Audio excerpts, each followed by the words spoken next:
Il est tombé du ciel, il s'est relevé, il a tenté de comprendre. Et chaque fois qu'il sauve le monde, ce même monde doute. James Gunn, pour son premier vol à bord de la Cape Rouge, signe non pas une réinvention mais une collision, celle de la lumière et du soupçon, de l'icône et de l'homme. Superman 2025 ou comment réinjecter du doute dans l'absolu. Ce n'est plus l'enfant de Smallville qu'on regarde ici. C'est le symbole fissuré, l'ange nucléaire scruté, disloqué, instrumentalisé. Gunn le comprend, ce qui fait trembler l'humanité, ce n'est pas la destruction, c'est le salut trop parfait. Un être trop bon, trop fort, trop pur.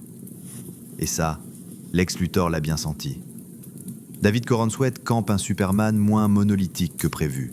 Sa force n'est pas dans ses poings, elle est dans ce flottement, cette hésitation, cette manière de ne jamais vraiment toucher le sol, même lorsqu'il marche. Et en face, Nicolas Hoult, Luthor, glacial, techno-messianique, un génie du soupçon.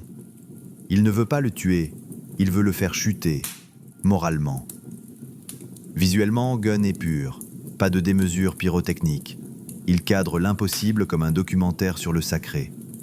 Et quand ça explose, parce que ça explose, ça n'est jamais gratuit. Le monde tremble, oui, mais à cause des idées, pas des décibels.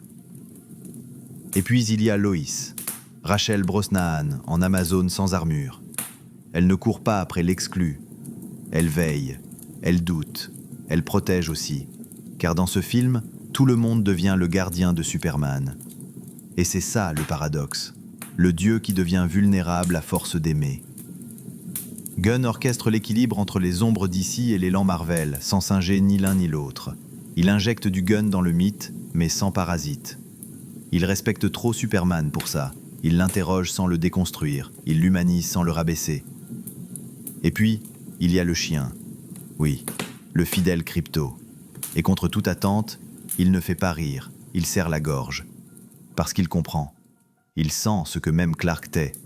Il est là quand tout le monde doute. Et c'est peut-être lui, le seul à ne jamais cesser d'y croire.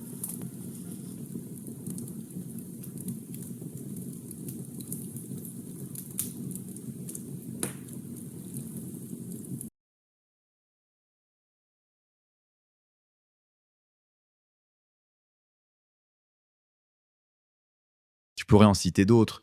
Tars, le robot sarcastique d'Interstellar, dont l'humour s'écrase à chaque réplique, comme un soufflet trop ambitieux. Ruby Rhod, dans Le Cinquième élément, caricature survolée par le ridicule. Ou Léonard de Vinci, dans Les Trois Mousquetaires version 2011, réécrit comme un savant fou de cartoon, à mi-chemin entre Michel-Ange et Tony Stark. Mais le fond du problème, c'est que ces personnages ne sont pas nés d'un besoin narratif.